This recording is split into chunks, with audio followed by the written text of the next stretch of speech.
Good evening, everyone. I'm your host, Jason Myles, and welcome to another episode of This is Revolution Podcast. If you are a returning listener, subscriber,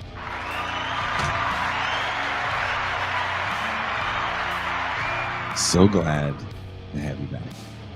It's always a pleasure to be amongst friends. If you're new to what we do here at TIR, welcome.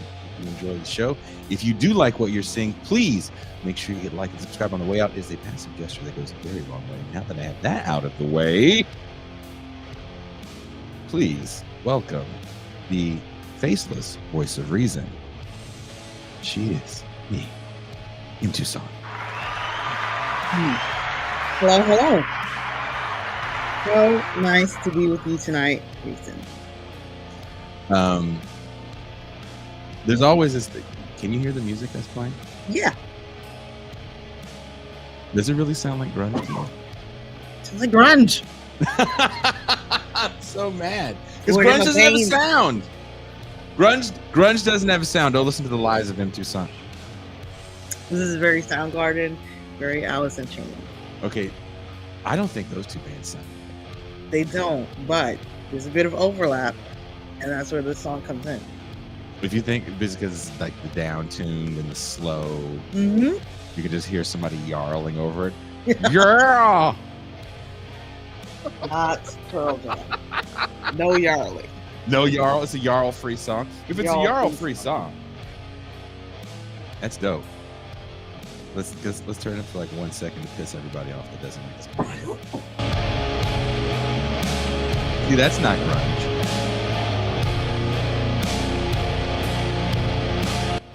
But I do enjoy the fact that I no longer have to have the AI generated music.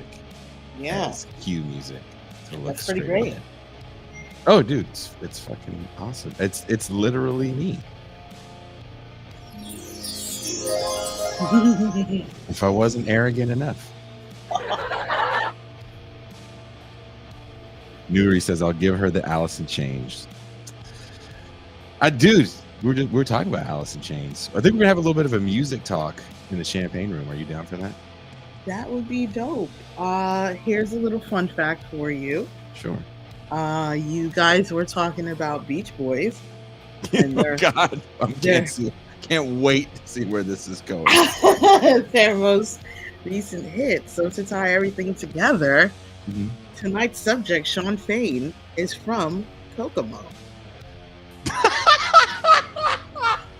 He is. I wish I could say we worked that out Mhm. and there was going to be a reason why you knew that information, but that's literally information that you just happen to know. Well, yeah, I did a little research on the guy. Here I am doing my goddamn job. No big deal. Give him a job to work. Jacob Vigil says it's grouchy post rock. Okay, I can live with that. I will say I wrote this I was telling Toussaint after doing the tour with Conan Neutron. I played guitar for him with Conan Neutron and the Secret Friends, and which was a fun tour. I had a great time playing with Conan. But I definitely was after learning his songs, I was kind of inspired to do something a little different. Nice. But apparently, it's grouchy post rock. I don't know how I feel about that. There's worse things people could say, right? Very true. Well, let's talk about your boy from Kokomo. I'm so mad you know that. Like, we were going to talk about Shawn Fain, and you're just going to bring up all the Shawn Fain trivia. Yes. Shawn Fain is 6'3". He Blue loves eyes. uncooled pie.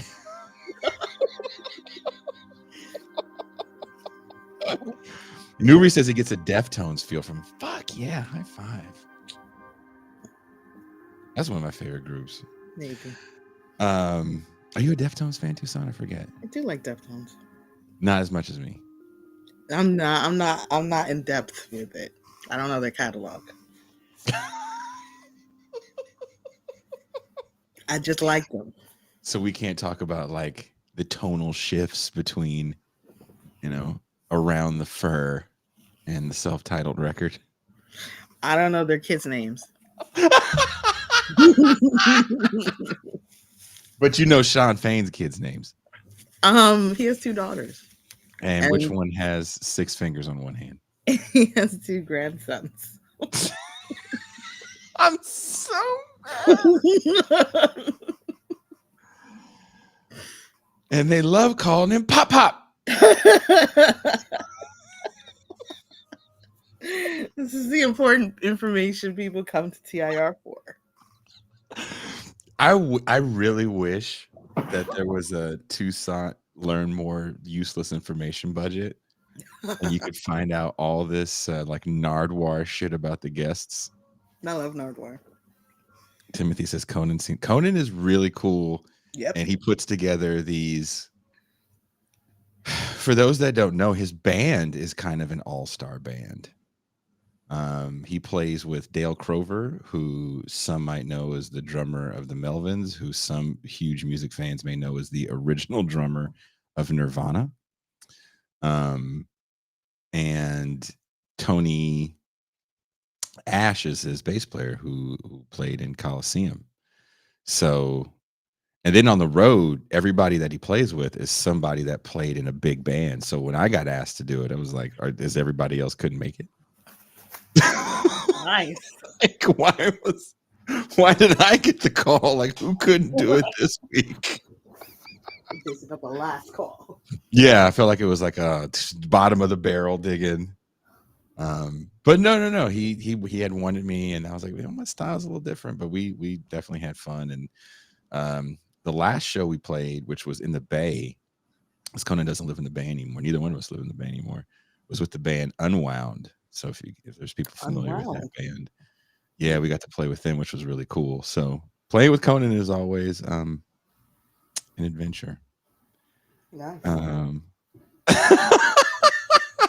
Rikusha says Jason thinks we come to TIR for his salad recipe. You know what I love about stuff like this when we do this, and then all the comments go, there's so much banter before. Yeah, there is. And every time you write that, there's just going to be more. So don't write it. And then I'll shut up.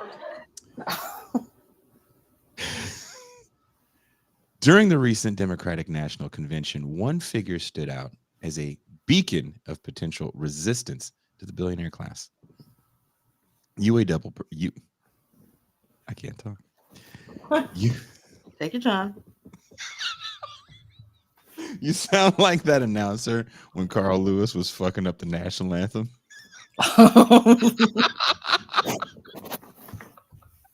Do you remember that? I don't. Can we play that in the champagne room? Remind me. Can you remind me to do that? To play the Carl Lewis singing the national anthem? It's my favorite rendition, by the way. Jimi Hendrix. I'm like, that's good, but Whitney Houston. Oh, that is really moving. But What? have you heard Carl Lewis butcher the national Olympian gold medalist Carl Lewis butcher the national anthem? Someone goes, "Uh-oh."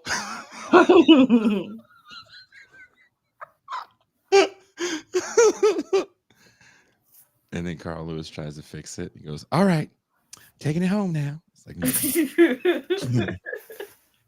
You shot the national anthem like it was Old Yeller, Carl Lewis. Wow. UAW president Shawn Fain. As the first directly elected president of the UAW, Fain's rise to prominence came when the UAW took on the big three automakers and secured significant victories for labor. Shortly after, as our guest Ben Burgis highlights in his recent Jacobin article, the UAW won a critical battle in the traditional anti-union South. Organizing Volkswagen workers in Chattanooga, Tennessee.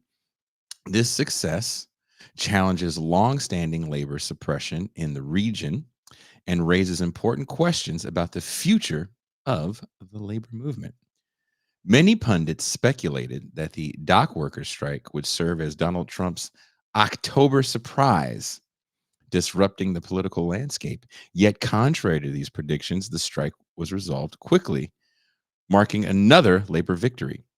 But the question remains, can Shawn Fain and his reformist caucus, Unite All Workers for Democracy, truly challenge ruling class power, or will they be absorbed as a more radical wing within the Democratic Party? What lessons can we learn from these recent victories for labor, and what do they signify for the broader fight against corporate hegemony? To explore these questions and more, we are thrilled to welcome back my good friend, professor, author, neighbor, Ben Burgis.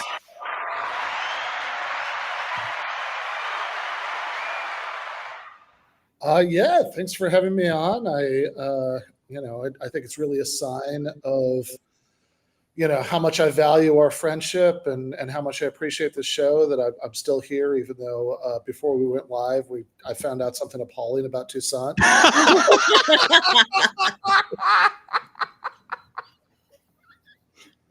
And her taste in music, but I guess we're going to discuss more in the champagne room, maybe. So yeah, we can have a debate in the champagne room. Sure, I feel very confident that the group that Toussaint is a fan of is one of those groups that will split the show. Like to bring that up on the main hour would just be heresy. Fair enough. Right. Also, I should say that Jason and I and our friend Anna and probably some other people are going to be in Los Angeles on October 22nd at 7:30 p.m. at the Lawless Brewing Company in North Hollywood. There's I'll send, I forgot to do it before. I'll send Jason the link for tickets to that. And in the champagne room, I am prepared to unveil a discount code for tickets for TIR patrons. But fuck yeah, So, side note, you didn't get a copy of your book yet, did you? I had them. I was back and forth so much the last few weeks that I had them sent to my parents' place. So my dad told me that they did arrive, but I don't actually have a copy to hold yet. I'm going to have to drive up there sometime in the next couple of weeks. Okay. Well, when you do, I want my autographed copy. All the times you've been in my house and I have your books here, I've never got an autographed copy. Or I've never had you autograph it. Yeah, okay, that's a better way to put it. Because sorry, that didn't sound right. I'm not signing that shit. What's wrong? It's not like Ben is that kind of douchebag that walks around with autographed copies of his books. Like, here you go. By the way, I don't know if you know who I am, Ben Burgess. There's not. Hello, eBay. $25. Here's one for you, little Miguel. Hey, little guy, how you doing? Here's a copy of my book. It's autographed by Burgis. There you go. Take this to school, show and tell. Yeah, nice. Mark Owen says, "No, that's not a champagne room type community. It's, $5 including fees for the tickets. It's going to be less if you're a patron. Even if you spring for a few bucks for a beer at the place, I think it's a pretty affordable evening." And Sid, I'm going to put Sid's comment on the screen, Tucson.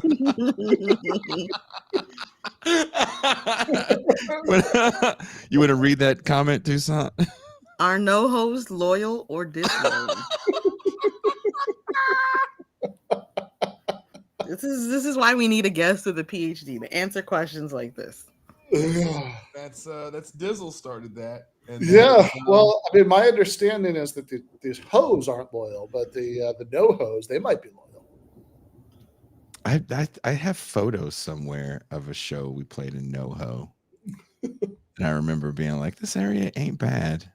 But it's I don't know if I should admit this, but that's actually where my dad grew up. So, your dad grew up in NoHo with Molly Ringwald? Wow. Not with Molly Ringwald, to the best of my knowledge. I don't think the times quite work out there, but that is where it's Wait, so there's a comment on the screen. I have to put this comment on the screen. People are going to be so mad listening to this show. I apologize first and foremost. We are going to talk about Shawn Fain. For all the people that couldn't wait to hear about Shawn Fain, we are going to get to Shawn Fain. Mm-hmm. So this question of Ben did say something on the show about you getting a haircut, and I did say something about me trying to get you a high top fade, like Third Base, the rap group from the 90s. And so we were talking. Ben and I went out earlier today for breakfast, and we passed a barbershop. Every time we pass a barbershop, now Ben goes, got to get my hair cut. And I was like, I know a person that cuts hair here in Mexico. And the question she asked me was like, what does he want?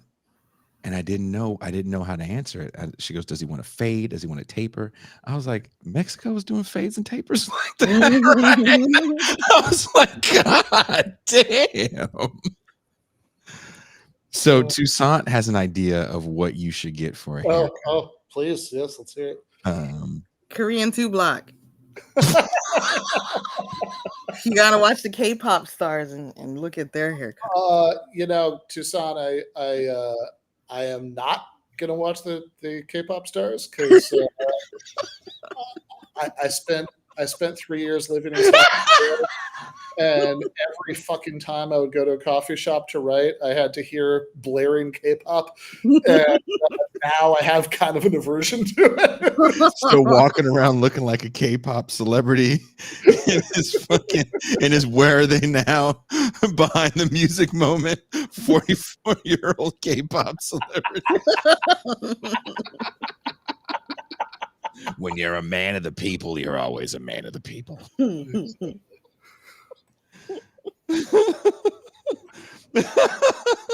Someone said, when I hear Americans talk about Shawn Fain, I think of Sinn Fein, and I'm curious. Would you draw any parallels between Shawn Fain and Sinn Fein? Oh, I could try. Oh.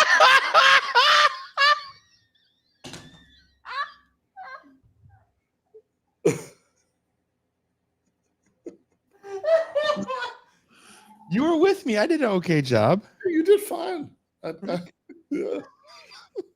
You gotta order your coffee in kilos. It's a little different here. Can I get a quarter key of coffee? Yay! Yeah, I'm moving keys and Z's. Yeah, but just call it product, right? My first time crossing the border with coffee as a present. They're like, do you have anything to declare? I was like, I got 2.5 kilos of whole beans in the trunk. Yeah, I probably wouldn't have said that. Yeah. He looked at me. He looked at me. It's like, that's how they sell the coffee beans here, man. He did get a nice chuckle out of that. Probably something I wouldn't say again. Sure. Um, Worked out this time, but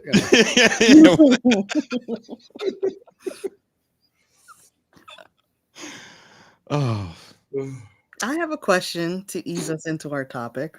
Sure. So this show is based on your recent Jacobin article about Shawn Fain. Yep. And how much you dig him.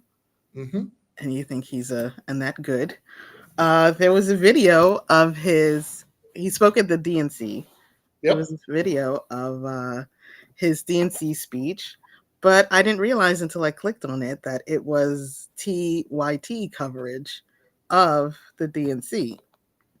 Okay. And not once, not twice, but I think it was 3 times they made fun of his shirt and jacket, his t-shirt and jacket combo. And I just wondered how you felt about that. because he had a t-shirt and a sport coat? Yeah. He was wearing a sports coat over a t-shirt, which was actually, my favorite thing about the speech. But that's when the tear rolled down his cheek. Exactly. Look, some of us don't get a lot of representation at that level, so really appreciate it when it happens. Yeah, no, I strongly approve of that stylistic choice on Brother Fain's part. I do. I have. We'll have to take that up with those people that they spoke ill of it. But like that's the critique they had. Who the fuck is this guy? Exactly. With a goddamn sport. We're at the DNC. Wear a shirt and tie, I tell you. Oh. My jank sounds like Rodney Dangerfield. Deal with it. That was Jank. You know that was Anna? That's my Anna. I didn't think it was Anna. I would assume it was supposed to be a guy, but beyond that, it could be literally anyone. I thought, to me, Jank sounds like woke Rodney Dangerfield. It was Anna and the guy from the Damage Report. I forget his name. John Idarola. There we go. Yeah. Okay. Well, there'll be some accountability later for the good. Speaking ill of the t-shirt and sport jacket. Literally, what he'll be wearing on the book launch. Probably. I'll be like real hurt if you just got like a hoodie and sweatpants on. Like, who the fuck didn't have Ben Burgis? Hey, babe, body snatcher, give me back my friend. Yeah, I mean, I've been doing it without the sports jacket because it's been brutally hot. But it's October 22nd. It's possible that. But it was weird. Well, we could talk about. We're gonna be like 2 old people. But it was so humid today. Like even I was taken aback by the weather. But also, I'd point out that it's going to be an outdoor venue, the beer garden at this place. So it's possible you can meet my dog. If you come to this. So, but there we go. Okay. Sid says the joke is that Cenk always wears this t-shirt and suit combo that Anna makes fun of. Fair enough. But yeah, I think that his sartorial choices notwithstanding one way or the, or the other. Sorry. It would be awesome if that was true. Yeah. Just every pocket is full of autographed copies of everything, Right. If a woman is real cute, then it's like the autographed copy and then copy of the hotel room key. There you go, room 104. Autograph. Yeah, autograph. See you in a bit. Here's a lock of my hair. Yeah, these are all good ideas. I'm taking notes.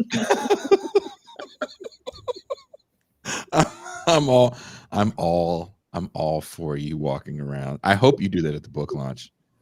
Oh, Ben Burgis, nice to meet you. Yeah, I know. Here's a book. There you go. Sorry. Thanks, Well, man. that you're describing exactly the way I like to conduct myself and relate to people in my life. Sunglasses on in the venue. It's at night. Just hey, yeah. My star is bright. That's what the glasses are, because my star. Yeah. Lady Bronca called us dorks.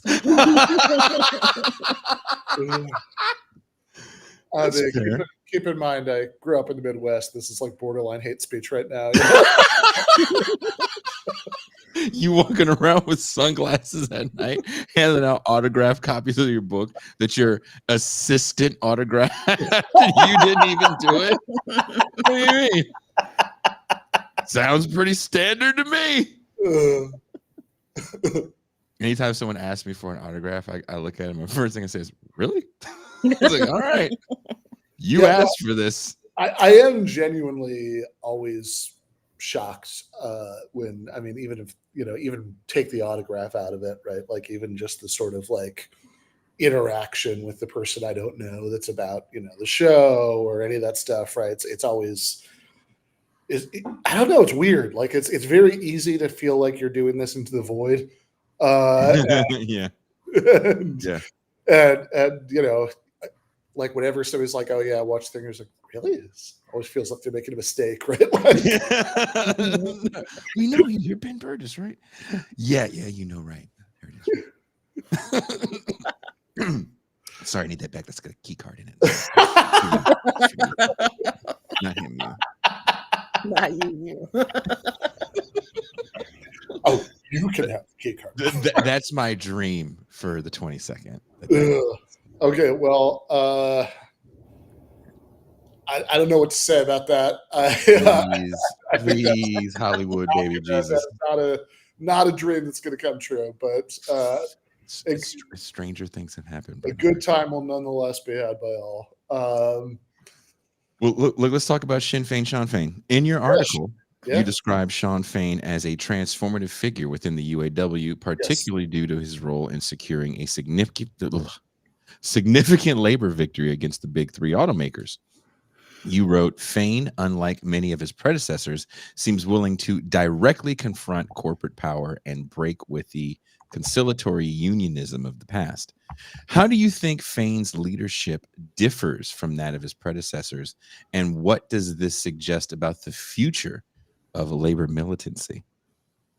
Yeah, so I think there are really two different issues here. One is about Shawn Fain as somebody who is intervening in national politics, like the DNC speech, which was the original context, and then the other is Shawn Fain's role in the UAW, and I think they're both really impressive and they're both really helpful. And as far as the UAW goes, the first thing to note about the difference between him and his predecessors is, I think you actually said this in your intro, but just to circle and underline the point, Fain was actually the first directly elected head of the UAW, right? One member, one vote. Everybody gets to vote on it. And he came in as the candidate of this reform caucus, which, as you said, is now called UAWD, Unite All Workers for Democracy, which swept that election, but is still sort of very much in the process of trying to consolidate that kind of rank and file takeover of the union, right? So there's an article I did not write, but I would recommend. It came out a couple days ago by Keith Brower Brown and Jane Slaughter, called The UAW's Rank and File Takeover Isn't Over Yet, where they get into a lot of the internal politics of this. But basically, I think the UAW, is in a state of steady decline for a long time in a lot of ways. And there's this old guard that ran the union for a very long time. There were certainly issues with corruption, and to be clear, right? I mean, that hasn't disappeared or anything, but that's part of the reason for the Reform Caucus. And there's certainly an issue about, collaborationism essentially with management, with people who are these old guard union officials who've been around forever, who have way too cozy a relationship with management. And the third issue, which is closely related to that one, has been these concessions that the UAW has made over recent decades, which often involve two-tiered contracts where people who have been around for a long time, they're grandfathered in, get the better, wages and benefits and protections, and people who are coming in now, right, end up getting the worst one, right? That's often the compromise that okay, we'll give you the concession, but only for new people. And so, UAWD really came in to say, okay, no to the corruption, to the two-tier contracts, and more sort of direct participatory rank and file involvement.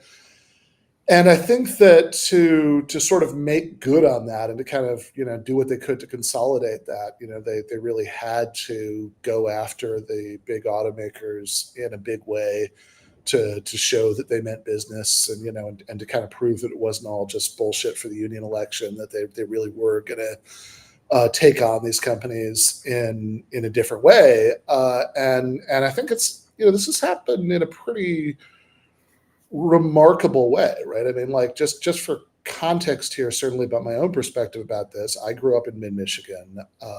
It's to a very great extent, I feel like the version of mid-Michigan that I grew up in was shaped by those past, by the sort of past UAW victories way back when.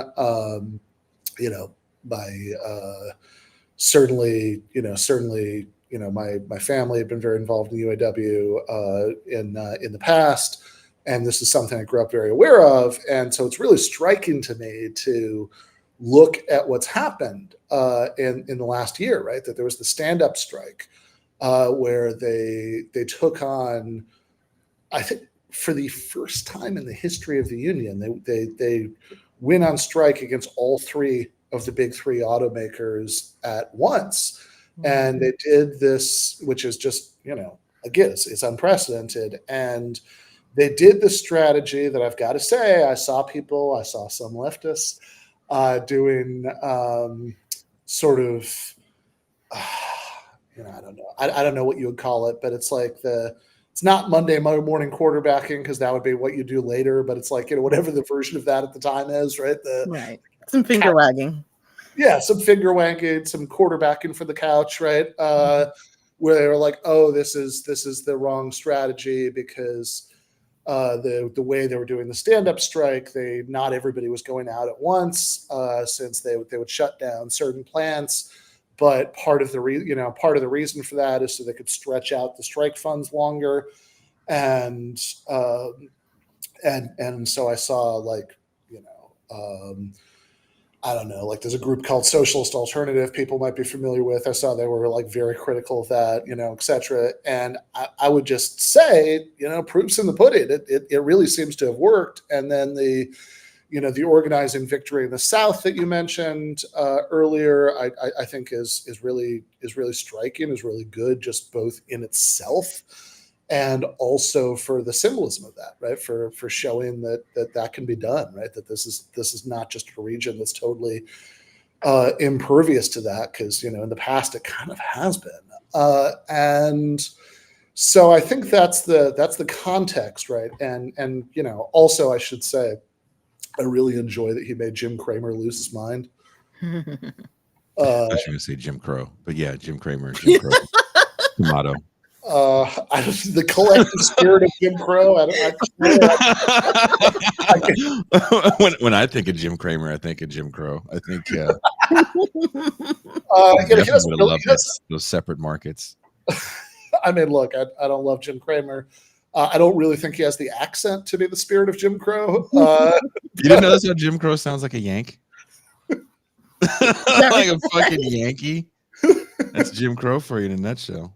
But yeah, he was, like there are these famous clips of Jim Cramer ranting about how Shawn Fain scares him because the class war rhetoric. He compared him to Earl Browder, which is like really a red baiting deep cut, right? I mean, that was and it's something that no one fucking knows. What is it with these people that like, who's it? Chris Matthews is like, Bernie Sanders is gonna.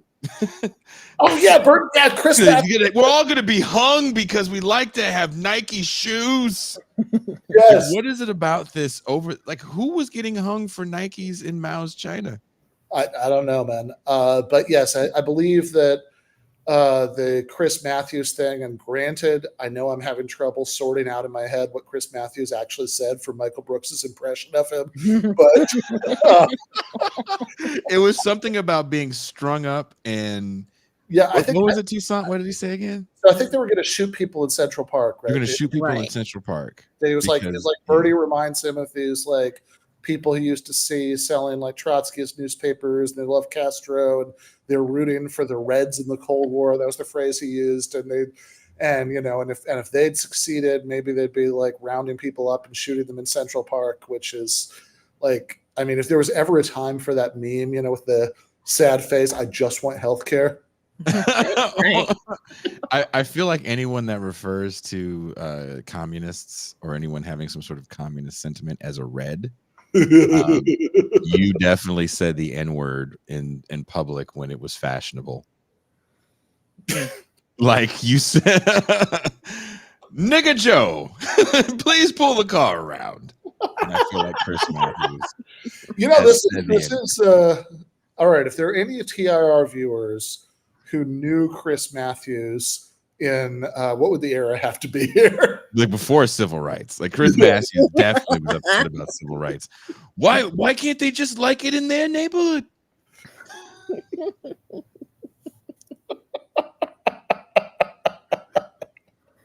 Right? Doesn't he? I mean, if you say Reds, that means so many things. And a lot of those things that it means is like, I just don't want brown people next to me. They can stay in brown land, but when they start living next to you, and then the hospitals go to shit and the schools go to shit, because that's what happens when you have communism. I had totally forgot about that, what Virtuoso points out, but that's true. When Bernie won Nevada, Chris Matthews said that it made him think of the Nazi story. It was tantamount to the Nazis invade. This is the kind of nonsense. Yep. Shawn Fain wants to give people equal pay. What the hell is going to happen to the billionaires? Yes, exactly. Would anyone think of the billionaires? Which is also one of the comments that I think that freaked people out. There's a New York Times profile of him, and Fain was quoted as saying he didn't think that anybody had a right to accumulate $1 billion. That we don't necessarily need to have billionaires. Which I guess gave some people nightmarish visions of having to live on only $999 million. Right? How are we going to pay the maids? The same way you've been paying them, which is shit. Like, it's not like that's going to change. As a matter of fact, it's going to give you an excuse to pay them more shit money. Like, nothing is changing in your life for these bitches. Like, I don't know why you're acting like, right? It's such a fucking. How rich people are going to be so ridiculously rich. Like, there's so, I don't want to fucking diverge, but rich people right now are just so rich to have these like stronghold islands and shit. Like Zuckerberg. Like, I don't know if you know what's the guy's name, Toussaint? He wrote Throwing Rocks at the Google Bus.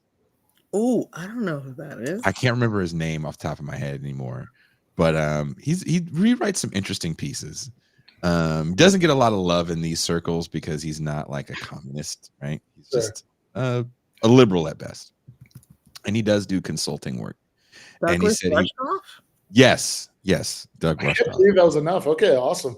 Doug Rushkoff had said he was doing some consulting work, and he thought he was coming in to kind of explain why, there's inequalities within tech companies in places like San Francisco. A lot of what he talks about. So he does his usual spiel, and they're like, yeah, that's great. But what do we do when money has no value and our workers turn on us? Like, help us build. We want you to help us build the fortress that they can't get in. Like, what do we need? And his whole thing he was writing about was like, I need people to understand this is the level of wealth you're talking about, where people are literally building walls because they know that this isn't forever. It's also like, okay, I don't know how much they've thought this through, because are they going to learn to grow their own food in this scenario? I mean, that's why they brought him in. They can't answer these questions. They're like, okay, we have the money room. Keep the money room, and then there's the gold room, right? We have to make sure the cars are secured. He swims And through the gold points. We need the excess fuel. Make sure that no one can tamper with the solar panels. And I need to make sure we have the whore dungeon. Make sure there's the dungeon for the whores is there. Sure, obviously, right? Sure. Yeah. Right. They're not thinking like, okay, how can this be sustainable? Which is why they brought him in. Tell us how we can do this in a sustainable way. When money, I believe it was when money has no value, and our workers turn on us. I was like, oof. That's so dark. That's dark. Oof. Sedan says it'll be like Snowpiercer, the show. Exactly. Do you watch that? I haven't seen the show. I did watch the movie about 6 times. God. I mean, Captain America's in it. Yeah, fair enough. I'm like, you don't remember what you saw? I saw fucking Captain America save the world again. That's what I fucking saw. Bless him. Right? No, I don't know what you were fucking watching, but that's what I was watching. That was extended Marvel universe for me. God. Captain America doing poor. What is this? This is Captain America's a poor man. Okay. If they would have sold it as that, everybody would have watched Snowpiercer. Yeah. I guess I could do my bit here about why I don't really love Marvel movies, but the last time we were talking about this, you were like, okay, well, which ones do you see? And we routed it off. And it's like 47. You saw like, and then you ever see the? No, I've never seen that. Yeah. It turns out I'd seen like 2/3 of them, so I guess I can't talk.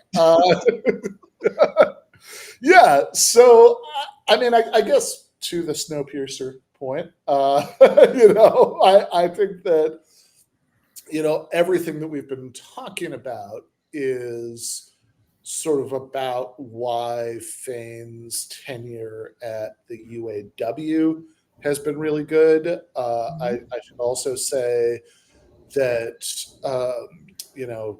even though, right, I mean, there are obviously people who make the criticism about the, Biden and then Harris endorsements and whether this is inconsistent with that. And I think that's a legitimate, debate to be had.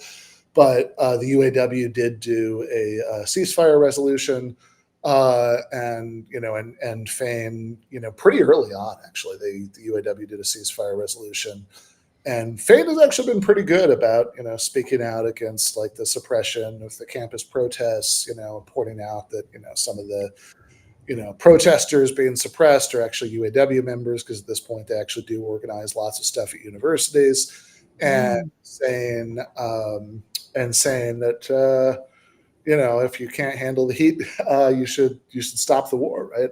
Which I liked a lot.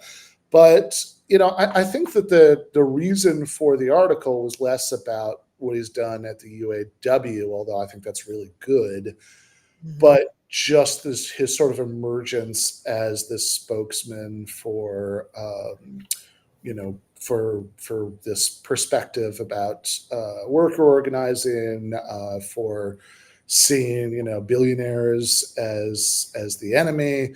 And I think that it seems to me that if you think about 2015 to 2020 is roughly what I think of as the Bernie moment. That's between the beginning of Bernie Sanders' first run for president and the end of his second one. Not that the man himself isn't still out there, obviously, but that his sort of role as that figure was most prominent during those 5 years. And it's been, and nobody's really emerged since then as a sort of equivalent figure, which is a little worrying because, Bernie is, somebody can correct me in the chat if I'm wrong about this, but I believe 250 years old. Something like that. Right? So, as just given how time works, right? This is a little bit worried, in the long run. And I have to say, watching that Shawn Fain speech at the DNC, it did seem to me that this is about as close an equivalent as I've seen sort of emerge in a big way since then, as the spokesman for this very Bernie-like perspective. And it's weird seeing him do this at the DNC, of course, because I think the Democratic Party is this mess of contradictory class forces that at the same convention you had several Republicans speak, because all you have to do is say the magical words, "I don't like Donald Trump," and all is forgiven, and you get a speaking slot at the DNC as a Republican. There was there was what I thought was the most disgusting moment of the convention, which was when Anna Navarro from The View talked about her family having to flee communism in Nicaragua and being applauded for, comparing, the MAGA Republicans to the communists. When she says they had to flee communism, what she means is that her dad fought in the Contras. So, big difference. Yeah, it's like, okay, so dad was part of a death squad that killed nuns and blew up schools, but sure. I guess we're going to call that fleeing communism. I think that, obviously, so there's all kinds of stuff. I watched way too much of the DNC, more than I think is a good idea, for your mental health, because I was writing about it a bunch for Jacobin. And this is definitely the moment that sort of stood out to me as politically the best part of what happened there. And I think one way to think about it is just the difference between, okay, do you guys remember, I'm saying, do you remember, this happened a million years ago? You remember 2016? Do you, but the DNC then? Yeah, yeah, right. Vaguely. So one thing I remember about 2016 at the DNC, this came up in the speech there. I think this was actually in Hillary's speech at the DNC, and I also remember other people saying it, is people thought it was this great epic own to say, well, Donald Trump isn't a real billionaire. Yeah. Right? He was overvaluing his assets. And, this idea that it's oh, well, what would it be better if he was? Right? Right. Point in his favor if he's a real billionaire. Whereas the Fain speech, he was attacking Trump and Vance as lapdogs for the billionaire class. And even just something as simple as the fact that he had the fact that he had he had the crowd chanting "Trump is a scab, Trump is a scab." Look, I can see that people might have different perspectives on that, but my perspective is this is kind of amazing, just in terms of really promoting in a place with this much of a spotlight trained on it, the idea that the worst thing you can possibly be is a scab. Mm-hmm. I thought that was interesting when you pointed that out, calling Donald Trump a scab. I do want to ask you about this. This will probably take us to the end of the hour. And thank you guys for all that are watching and checking this out. The caucus led by Fain, Unite All Workers for Democracy, has been positioned as a reformist movement within the UAW. you ask in your article whether the caucus will be able to maintain its radical edge, or I ask it will be absorbed by the Democratic Party's Yeah. vote. What do you think are the key challenges Fain and his caucus face in maintaining their independence from the Democratic Party? Do you think it is kind of inevitable? Sure. As Dan Larson always jokes about Hasbro until all are one. I feel that same way about the Democratic Party, especially when they have people speak.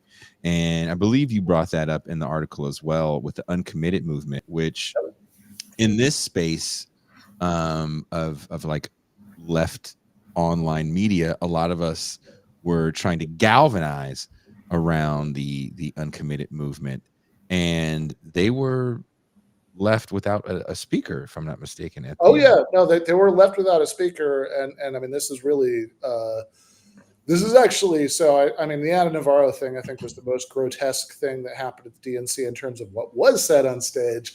The most grotesque thing about what wasn't said on stage is that the demand, there were all these uncommitted delegates, and their big demand was that there be a Palestinian speaker at the convention, and like they were willing to bend over backwards, being reasonable about this, be like, okay, look, we'll pre-vet the text of the speech, can get a pre-approval for it. We've got this big list, right, that you can choose from, right? Pick your favorite Palestinian Democrat. If none of the names on the list work for you, then like we'll, suggest one of your own, and they still wouldn't do it, right? Which is really amazing, right? That like they even that, right? I've heard people say, oh, they were so concerned that that the speaker would go off script. It's like, okay, well, essentially at this point, what you're saying is that there isn't a single Palestinian Democrat in the country who you don't trust not to go off script. Which, if that's true, what does that tell you about your policy, right? Like that should be, that's maybe a sign that you've aligned yourself with something truly indefensible. But yeah, I mean, as far as being absorbed into the Democratic Party, I will just say my perspective on that is that, look, it's not so much that there's a danger that at some point later, like the UAW under Fain's leadership will be aligned with the Democratic Party, because I mean they have been since the 1930s, right? Like this is like Walter Reuther, right? And so I mean I think that's sadly kind of a given, right? I mean I think that given that we do have this two-party dominance of American politics, I think that's the way, unfortunately, it's going to be for a long time, because when your choices are essentially the moderate, relatively speaking, conciliatory wing of the ruling class and the most militantly anti-labor wing of the ruling class, you're probably going to go for the first one, pragmatically, and the overwhelming majority of cases. And I think that, I think the question to me is not because I think people can look at that, and they can look at that through a prism of, oh, who's a sellout, right? Like are you sort of staying on the true path, or are you being a sellout? This is all this sort of moral referendum on union leaders, for what they do in this situation. And I kind of think that's the wrong way to think about it. I think that the real question to me is, what would it take to change the political circumstances in the United States that would create the conditions for us no longer having a two-party system, for there being like some kind of viable independent labor or socialist party or whatever? Like, I mean, because if that ever had happened, it seems to me it probably would not happen as a sort of act of will, like, I don't know, the Jerry Maguire who's leaving with me scene, right? I think that it would happen probably as a result of heightening the contradictions within forces that right now are in the Democratic Party, until that led to some kind of rupture or split, which is roughly what happened when the Republican Party was formed out of, more or less, the abolitionist wing of the old Whig Party. And I think the question is, okay, what would it take to get us to that point? And the larger problem from my perspective is that it's just right now the organized working class just doesn't have that much pull in the political process at all, because there just isn't much of an organized working class. We've got something like a 6.7% private sector unionization rate, or it might not even be that high anymore. And so I think that the question is not so much like, when the chips are down and you're given these choices about, do you want to deal with the worst, most rabid representatives of the ruling class, or people who you think that might be pursuing a more moderate strategy? What do? I think at that point, once you're facing that choice, I think you've kind of already lost, right? The question is, what would it take to sort of build up an organized working class that could be big enough and powerful enough that maybe you would get that kind of rupture? And I guess real quickly, I would just say that's where I would bring in the other article that I wrote that you mentioned in your when you were introing the episode, right? So it was for MSNBC. It was I did not write this title, but it was called the Longshoremen Strike Just Set an Example for All Working Folks. I really hate the word folks. I would not have written that, but I would have just said people. But anyway, but the point being made there is, look, a lot of people were mad, like you said, about the longshoremen strike, because they were like, oh, this could be an October surprise for Trump. And, above and beyond everything else that's stupid about that, like what all those thousands of longshoremen who voted to authorize the strike were part of this conspiracy to, hand the election to Trump, and the fact that they actually won so quickly anyway. I think there really is a question here. It's like, look, I think the fact that they went on strike, that's like, even under these circumstances, because they're like, no, this is when we're going to have maximum leverage.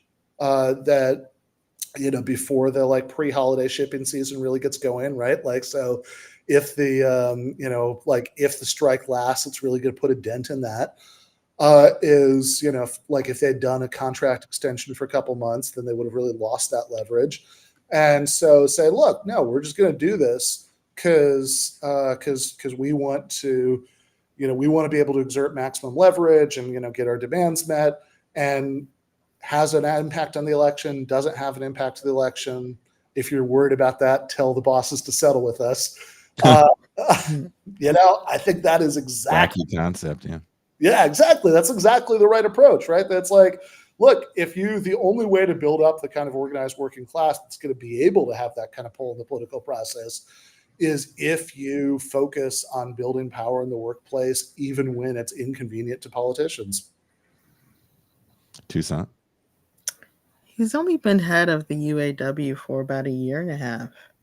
Yeah. I don't know of any other, not that I was looking, but I don't know of any other union I don't know of any other leader. left-handed UAW leader. Yeah. We established before we started recording that Toussaint knows everything about it. He's the 1987 Uno champion of Coca-Cola. Lady Braga in the chat said that she wants to date him. She wants to marry him. Oh wow. He's actually not married. He is engaged to a woman named Keisha, who spells her name with 2 E's. Ooh, black or white? I think she's white. You think so? That sounds like a white thing. I could be wrong. Maybe she's half. If he has a black, Toussaint and Ben, I have to ask this very serious question. If he does have a black fiance, does that move him higher up on your poll of like the most badass cats around now? He's getting my vote. I'm not even in the UAW. I might just fucking join just to vote for him. He used to do one of those TikTok videos with the black woman blow up. Yeah, 1 month after what black dating a black woman. Right. Then he gets the haircut that Ben's gonna get.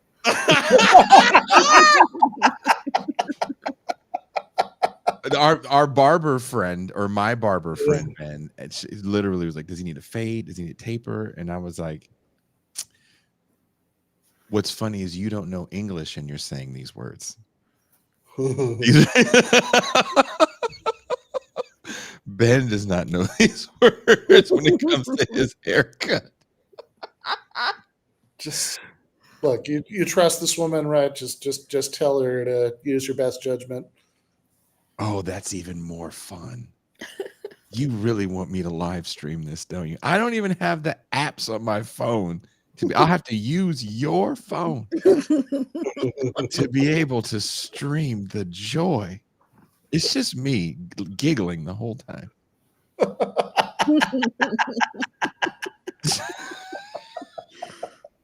Yeah, put the color in it.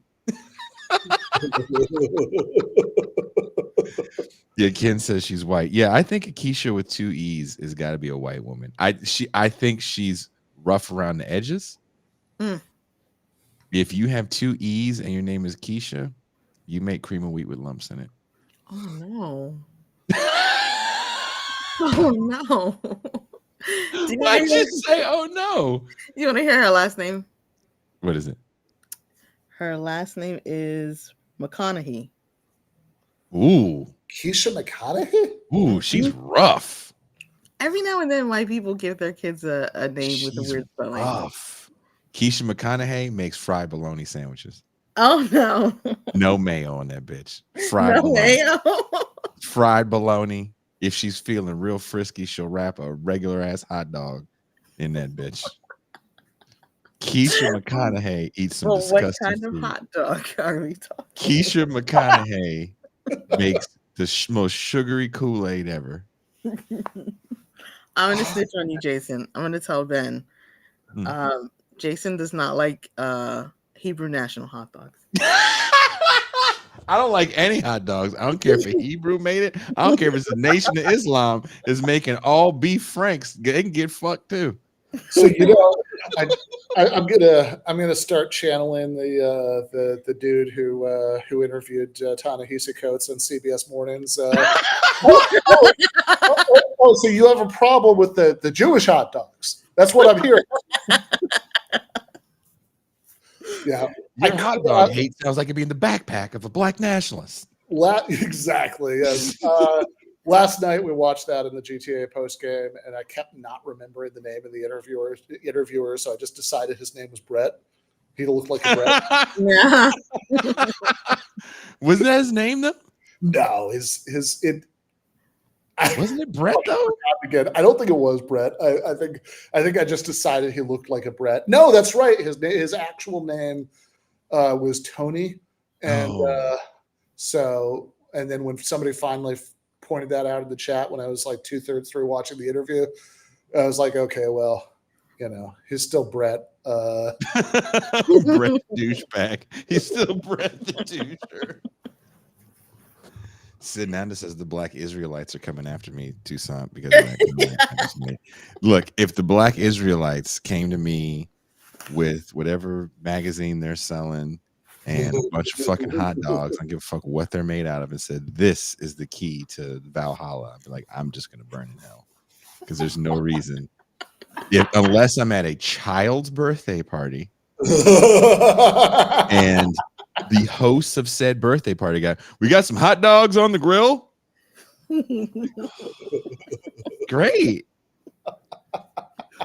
Right? That's the only time I'm going to digest a hot dog. And it's going to be covered in everything I can put on it. Syrup, ketchup, fucking whatever toppings they have, I'm putting more on there than needs to be. Lots of relish. Yeah. I don't like hot dogs. I don't like the way they smell. Ugh. They're made out of lips and assholes. Stop. Lips and assholes. Saying assholes like that. Dude, because you need to understand what you're ingesting. Right? And you want to and people talk, and there's nothing good about a hot dog. Nothing. Let's wrap it in bacon. Oh, well, you just ruined that fucking bacon. No, not doing it. I don't care what you wrap it in. You can wrap it in pussy and gold. I'm still not trying to eat it. Wow.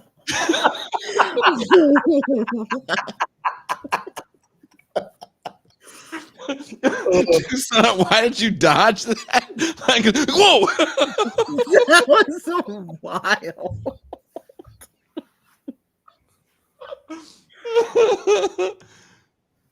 Oh Rats man. eating carrots and raisins. Look, man, I like my carrot raisin salad. If you put a hot dog near it, I can't eat it because that shit's in the air. When hot dogs are in the air, it's like something smell like hot dogs. And people's like, no, I just farted. It's like, oh, okay. Well, that's fair. Hot dogs suck, dude. I don't hate hot dogs like you do. They're certainly not my favorite thing. So Ken super chat the vegan brats. Yes. It just it occurs to me that maybe that's what that TikTok video we were talking about earlier. Maybe that's the kind of thing that inspired it. The woman who wants people to decolonize their veganism. That's wild. Okay, I can see there's an argument there. But When you sent me that, I thought it was decolonize your vagina. That's why I wrote you that response back to you. I was like, that was the whole tour I was on. No, honestly, It was veganism. Okay. Honestly, decolonize your vagina would be like that. At least sounds like there might be a spark of some kind of sense of humor in the background. Like this decolonize your veganism person. Like I think I told you, it's like, look, I'm sure that this is a perfectly nice person and she's just going through an incredibly annoying phase of her life, but I have to say, this is the only thing I know about her, and I fucking hate her. Like, very deeply. Tucson, do you have to decolonize your vegetarianism? oh my gosh. Maybe. I don't know. I really like to imagine that, like, you know, some like in the afterlife, right? There's a you know, I always like to imagine like some Algerian freedom fighter who died for the cause, meeting like some dead academic, and the Algerians like, they're like, oh, what did you die doing? It's like, oh, decolonize. It's like, oh, me too. I was decolonizing my syllabus, when we got to this. Yeah, I was watching a TikTok video about how to decolonize my veganism. Can you imagine the look on that person's face? Word, we're in the same place. That sucks. You have to know where your quinoa comes from. Oof. What would you do if someone said, like, what would you do, Tucson, if you were at your favorite fucking hoity-toity sandwich, not sandwich, what do you call them, like salad place? Mm-hmm. I know you go to some hoity-toity New York salad place. I really do. You do. You do. You can't eat one of those, what do they call them, chopped cheeses? That would just destroy you. So you have to go to some hoity-toity fucking salad place. What would you do if you heard someone talking about decolonizing their veganism? Would you just leave? I mean, there's something to be said for knowing where your fruits and your vegetables and stuff comes from, and your tomatoes are from Argentina or something like that, and caring about the workers and this kind of thing. Yeah. Are you do you send them like cards or something for the holidays? Oh, they're supposed to write their name on each tomato and the region they're from. Like it's a fucking thing from Lush. Yeah.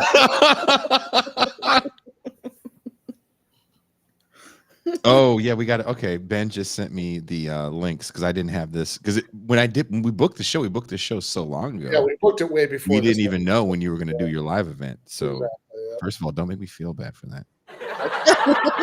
Like, send the link like, oh, here's the link, Mr. Fucking don't care about me. I don't think I said any of that in the message. That's the way I read it, even though the message was just here's the link.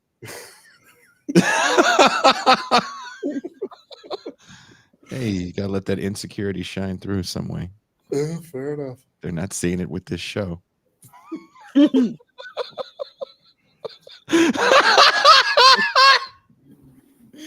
Was Ben on the show where we decided, MT, that you work at a hybrid Church's Chicken Slash Ross. No, Ben was not on that show. Because that is pretty up there with TIR lore of whenever someone remembers something that we say on this show that is on the ridiculous end of stuff we say, I'm like, oh, word? That was pretty good.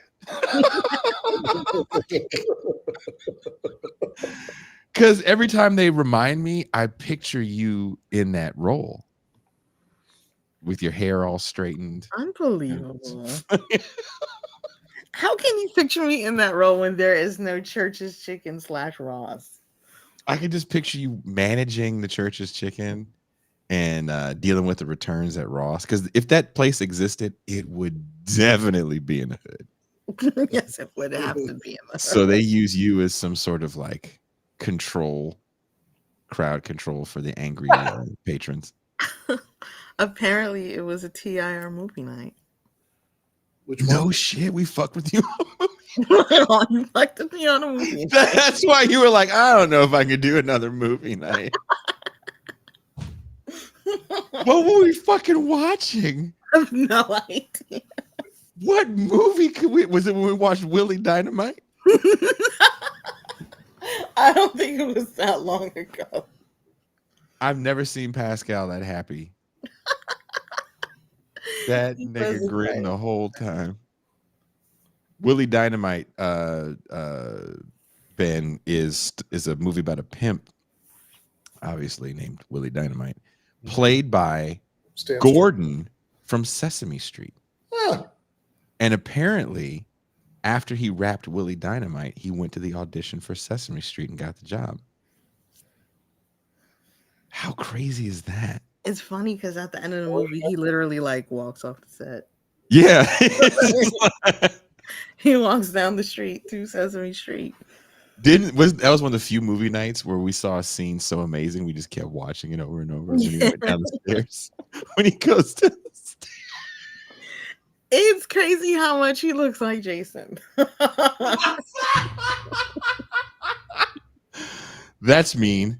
Ain't no to look like you. Look, for people watching the show right now, I'm putting a link right now in the chat. There's definitely going to be a link in the description. I'm going to put this into this live stream and also the audio only podcast for the event on October 22nd. Ben Burgis's book launch for his latest book, 4 essays on Palestine. Get your pre-order now on Everyday Analysis. You may know Everyday Analysis, my award-winning book, I Was a Teenage Anarchist. Mm-hmm. And the award I won was Dad of the Year. for the book. For the book, yeah. Dad of the Year. Nice. Dad of the Year. So, somehow I was talking with Diane at V's, and somehow the book came up, and she goes, "Oh, you wrote a book? Can I find it on Amazon?" I was like, "No."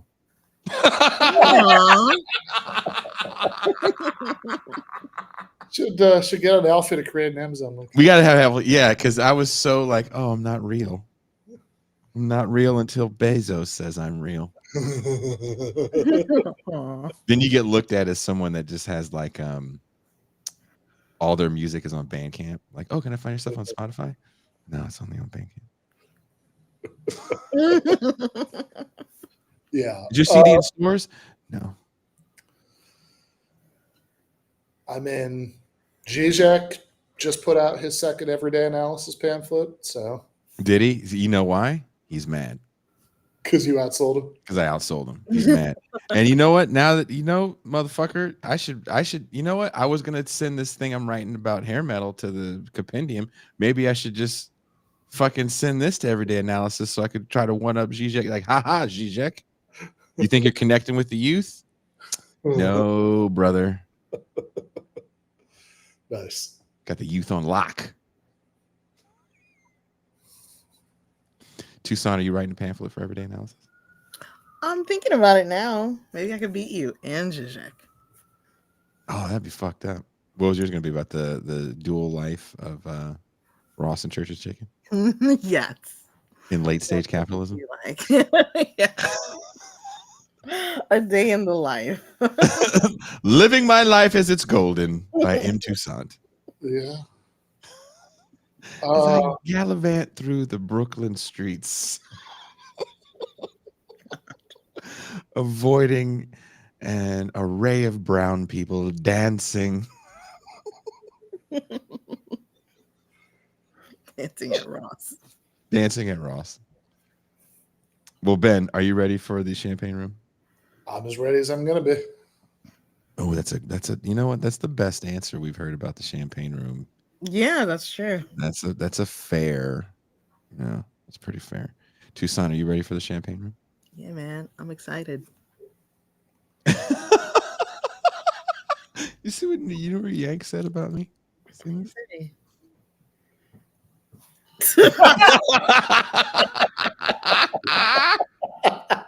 That's hilarious.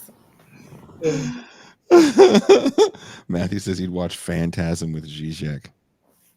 That would be a fun. Do you think we could get Zizek on for a movie night and watch Phantasm with Zizek? That'd be amazing, actually. I don't know. I mean, I think that.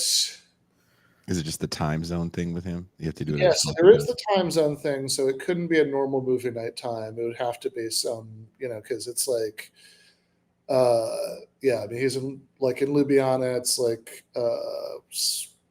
God, it's like 8 hours ahead of the U.S. West Coast, right? So that part might be tricky, but yeah, I don't know. You never know. Stranger things have happened. Indeed. Well, thank you guys for hanging out with us. Wherever you are watching or listening to the show, there's links in the description to Ben Burgis's article on Shawn Fain titled Shawn Fain has been a light in the darkness, which is also a title that I didn't write because that sounds way too dramatic to me. But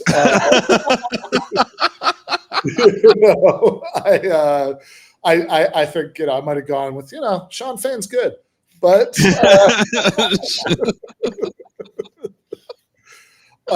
but yes, it is entitled that. There is indeed a link to that in the description. Is also a link we established to the event that Jason and Anna and I are doing in Los Angeles on October 22nd at 7:30 in the evening at Lawless Brewing Company in North Hollywood. And that TIR promo code you'll hear in a few minutes. In the champagne room, Ben will give a promo code out for the event so you can get a discount on the tickets. I'm excited to be there. There's going to be a really cool show airing for those that can't make it to LA on that day, where we're talking about what's left of heavy metal. A show that had you would have been up that early, Ben, you would have had fun being on. As we definitely had deep dive discussions about Metallica's anti-war politics or lack thereof. Mm-hmm. I'll actually have to watch that now because I think that's part of what I'm writing about for that collection. So I because they're all theorists. Right? Yeah. They're all people in your line of expertise. And to use that expertise to talk about metal, it's definitely something that gets me excited. There you go. See, nice. Okay, Didn't know it was making that excited, but that was very, very exciting. That was for the audio listeners.